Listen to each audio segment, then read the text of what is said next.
This enemy. I know this enemy. I know her and her technique. I know her excuses and how to spot her cheating behavior. I had hoped I would never face this enemy again, but fate has things in store that I can never predict. I must focus my mind, my body, my soul. Hey Dick Muncher, where's the PlayStation Vita? I'm gonna play some Persona 4. Oh wait, now I found it. Anyway, my mind, my body, and my soul. I see you got a lot of save files here. I'm just gonna save over them, hope you don't mind. Hey, if you say over then I'll fucking kick your ass! Fuck it. I guess I'll just have to go read What Dreams May Come by Jackie Diaz.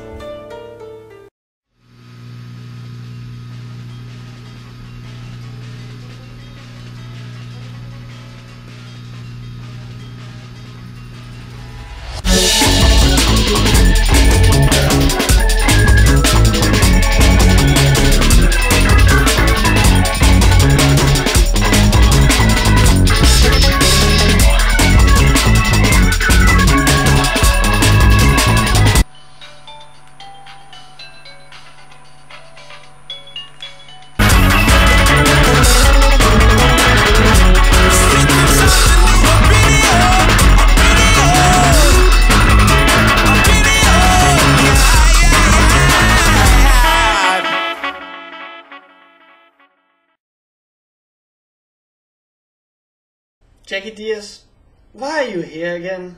To sum up what we already know, Jackie Diaz is a hot girl who blatantly traces popular cartoons and claims they are her own, followed by her making a horrible, nonsensical comic with the stolen art, with more spelling errors than a Call of Duty chat log. You're gay. What about my gay? And so here we are once more, being thrown headfirst into the shitfest that is What Dreams May Come. And we start off immediately with From the critically acclaimed author and artist of How I Became Yours. If this comic is critically acclaimed, then so is this. Are you ready? I don't think I'm ready. Hey, are you ready? For the game of the year. What type of game of the year? To end all game of the year. Oh, Okay. Chan fucking Spara, motherfuckers! This game has swords! And zombie. And That's good. motherfucking... Double D's. I like Double that. D's. That's really good. What's that? You like small girls? Well, No, you I sick didn't motherfucker. say This that. game has small girls in skanky clothes for all you sick bastards out there. Did But Devil I'm May not- Cry have underage girls and next to no clothes? Why, I think not. Onichan Bara, from the critically acclaimed makers of Tire and Backdoor Sluts 953,000. Get it while it's hot. But I don't... Light can only be light existing in the darkness. What? Light can't only be light if it exists in the darkness. In fact, that is the only thing that light can exist in. Darkness is, by its very definition, the absence of light. Okay, Rosa, calm down. I haven't even touched that comic yet. Okay. So we followed this train wreck of a page with this one. Okay, Irish whiskey it is. Do not avert your eyes. What you're seeing is the truth. This is, indeed, the official CD with the music from What Dreams May Come, complete with Whiny Emo Song, Whiny Emo Song, Girly Man Guitar Song, and Mozart. Who doesn't remember Mozart's all-time classics, I Bleed for Love, and I Love You So Much That I'm Quite Literally Finding Rainbows. Classics. I suppose we should be getting started with this steaming pile of cock. We start out with seeing a young Orihime playing with Ichigo. Orihime met Ichigo when she joined Kakura High School. She didn't even know him before that. Well, on the other hand, it might just be Ichigo's Chinese or Korean brother Kurosaki-sun. Anyway, Orihime has brought Ichigo's Korean brother to the pond to see the ducks, and that's basically it. This has no importance to the story whatsoever, and it all turns out to be nothing but a dream. Oh, and while we are having this picture, do you want to see proof that this is traced? Okay, first of all, look at the hair here. It's resting on Orihime's shoulder. which means the gravity is pulling it from under Orihime's feet. But seeing she is resting on her back, well, that should be impossible. If you got long hair, try it out yourself. Another thing is if you look at this picture and you cut out this, ta-da, standard Orihime model. Yeah, there'll be a lot of this throughout this comic. Trust me, don't worry. So, in best Jackie Diaz style, we see Orihime cry herself back to sleep, and we move on to Ichigo being woken up by Renji. But it seems like this gives Ichigo a severe case of PTSD as he continues screaming long after being woken up. Renji then says, "When you are done fooling around, let me know." When he's done? Oh, Ichigo must have joined the Italian mob since last we saw him. So Ichigo the Bruiser and Renji does the usual banter, and little Ichigo asks what they're doing there. And it would seem like Rukia and Ichigo Ten Fingers aren't on speaking terms, seeing neither of them is looking at each other as the conversation takes place. It turns out that it is Rukia's birthday. Rukia's birthday is the 14th of January, and we clearly see it somewhere outside when they're walking. Ichigo the Cutter then says they could just have called him on the phone or something. Both Renji and Rukia know next to nothing about the modern electronics and gizmos we use in the modern world, and it is often used for comic relief. Come on! We then clip to Orihime coming out of the shower and... okay, maybe this comic isn't so bad. Look at that firm butt, those big jugs, that clearly real towel ham-fisted in there, and that manly hand! Oh god, get it away! Ichigo the Snitch calls up Orihime and says he'll pick her up in front of her house, which she shouldn't be able to afford seeing she lives by herself and her parents consists of a drunk dad and a prostitute mother. Rukia, Renji and Ichigo Redface then ventures out to celebrate Rukia's birthday, and please, do pay attention to Renji's pose here. It looks like he's had a tear gas under the arms episode like from the Police Academy, cause he never takes his arms down. Notice Ichigo Brown Eyes turn his head to look at the people he's talking to. Yeah, the Dawn name gag is quickly running out of names. So Ichigo asks who is coming and Rukia says, "Well, Captain Byakuya and Captain Hitsugaya were supposed to come, but they couldn't get clearance. But Ikkaku and Shuhei and Rangiku are coming to meet up with us later at the bar we're going to later." Which raises an important question. How the fuck did Renji and Rukia get clearance to come down to Earth in the first place? They are both high-standing officers in their individual division. It is obviously only a question of time before Rukia and Renji starts grilling Ichigo about his relationship with Orihime. "Oh please! Get your head out of your ass, Ichigo! For a while now I've sensed your spiritual pressure around her. It jumps up and down like a 6-year-old kid on a pogo stick. She's not your friend, my ass!" First of all, if Renji has been around to sense his spiritual change, does that mean he has stalked Ichigo? And yeah, she's just his friend. They can both have strong feelings for each other, but until someone takes the next step, they will keep being friends. So obviously we see a shot of how beautiful Orihime is, and Ichigo says, "Hi, Inoue." And Orihime is about to say, "Hi, Ichigo," before she trips like a fucking doofus. Now, this is also a problem, because in Japan, calling people by their first name is rather intimate. That these two are already on a first name basis is a huge deal that we should probably have addressed some way or another. But I digress.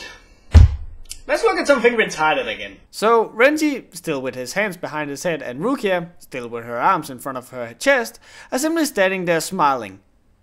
Hello? I might have broken a rib. I'm bleeding rather furious. Yep, that's a rib I can see poking out of my shirt there. Yep. Could you guys, you know, call an ambulance? You know, whenever you're feeling up to it, of course. But of course, Orihime tripped over Ichigo in the usual "oh how cute" way. Rukia then says, "I wish we could join your party on the floor, but we can have my birthday to celebrate." Jeez, Rukia, it's not all about you, you know. We then see all four of them posing in front of nothing, it would seem, seeing it's in the middle of the street, and then goes to buy real photoshopped ice creams, and then go shopping. Ichigo not changing his stance the slightest throughout the entire thing, as well as Orihime monologuing over the entire thing. And because I hate myself, I'm gonna read it up for ya. Over in our world that we thought was so complicated, was so simple to them. I was just so happy to be a part of their world, even if it was for a short amount of time when me and Ichigo went to save Rukia. God, I wish he knew how much I loved him. If he did, I wonder if things would be like they are now. I wonder if he felt the same at all, and if he did, what would I do? How would I act? Did I have the courage to make him mine? Instead, I let my heart sing a lyricless tune that always has his name in it. Okay. So, this is obviously written in a way where Jackie Diaz just went, "What sounds pretty and angsty?" With the lack of punctuation and all the spelling errors, it's almost impossible to understand, so I ended up just rereading the last sentence. Instead, I let my heart sing a lyricless tune that always has his name in it. If it's lyricless, it cannot have his name in it, cause that would be a lyric, you dumb cunt! I also love how these anime characters are walking around in what is clearly the real world. Imagine if you were eating your lunch and then completely out of nowhere comes a group of anime characters.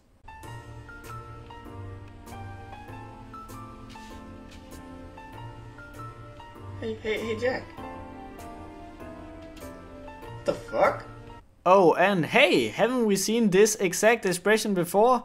Ah, we have. And look at this arm real quick. If you follow it down in a circular fashion, it'll probably touch her knee or something. You probably didn't know, but in her spare time, Orihime is Slenderman. So they go to a bar where they bump into Rangiku, Ikaku and Shuhei, and it would seem like Orihime and Rangiku has established a sister-like relationship, as Orihime says, "You have no idea how hard it has been. Only you understand." Rangiku then says they'll talk over some drinks. Renji, still with his hands behind his head, and Rukia, still with her arms in front of her chest, apologizes for being late, but explains it took them forever to find the damn place. Shinigamis, demon vanquishers at night, parking ticket administrators at day.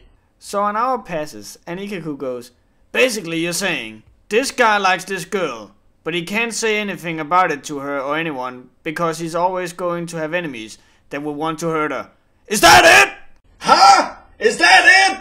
I'm really concerned about your well-being here!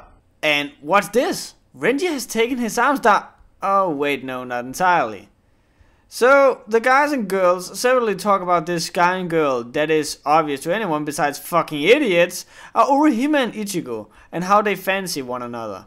And while Ikaku is dipping his finger into the drink, Shuhei talks about how him and Rinkaku are now an item and says that the man has to make the first move, so women have proof their legs haven't been uncrossed for nothing. Me Shuhei, me give dating tips. I got 69 on cheek. Renji appropriately asks, "What if this guy has never uncrossed her legs?" To Shuei's great disapproval, and his reply with a, "Well then he has to get on that shit." And Ikaku follows up with saying how women can tell a lot about a guy just from how he's in the sack. Ikaku, Shuhei, just stick to killing hollows, okay? Please. Moving on to Rukia, who says, "Well, this girl needs to get over her fears and what might happen before it does. You only live once." What? You only live once? Have I accidentally mistaken my cornflakes with LSD? Rukia, no! That's the dumbest fucking thing you've said ever! You are a shining proof that you do in fact live twice. In fact, the entire series is based around life after death. 2 lives. Ichigo in the meantime slips out, "She's really pretty today." And Shuei replies, "This guy, Ichigo, and this girl that you're talking about, That wouldn't happen to be you and Orihime, right? That's right, Yui, and if you can also figure out how to tie your own shoes, you might just win a new car!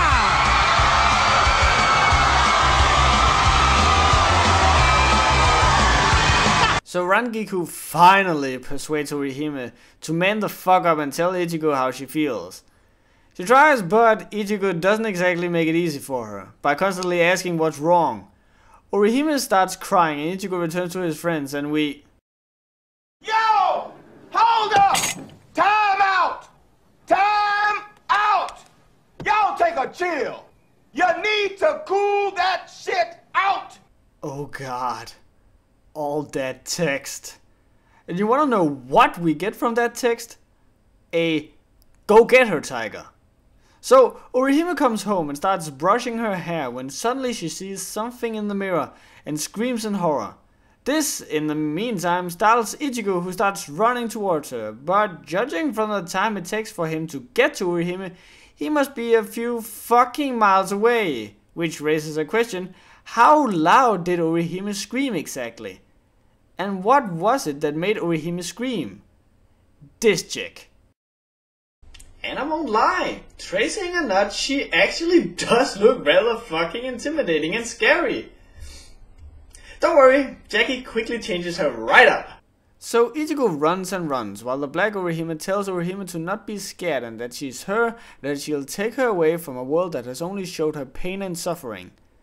Finally, Ichigo reaches Orihime's house and opens her door. I guess he must have had an extra key or something. Ichigo is then shocked to see... something.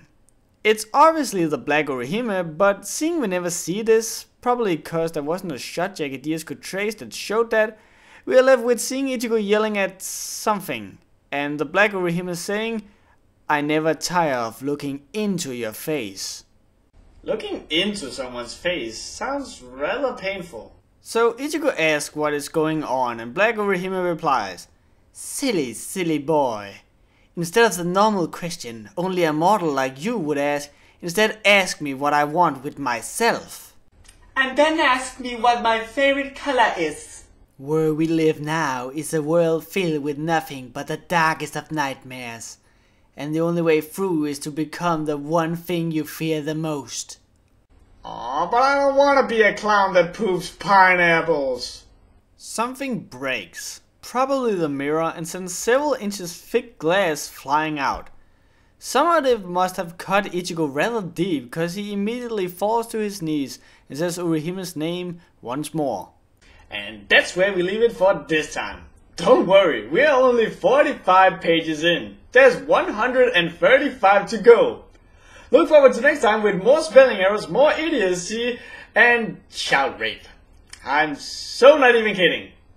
I'll see you guys at the next Webcomic Relief. Take care. Cause the spot numero cuatro deserves it. Got me reeling and hurting, this was far from perfect. Getting angrier as more scars occurring. He rips my skin open like his party curtains. Till I know it cries, I stare blankly into the sky. I didn't realize I could undergo a transformation that would get me full advantage to causing this spot of damage. So for him it isn't wonderful. Take a arrow from my horns, little number 4. Him and roar with the sound of a thunderbolt. I'm so raw in full hollowification, you really just have to face it at wasabi in another bowl. Packing adequate heat to clear sinus and epitomizing violence is the only thing my mind is with. If you dare interrupt the beating I'm trying to give, you might find yourself like Nick Cannon asking, can I live? I came without a warning unlike Eminem.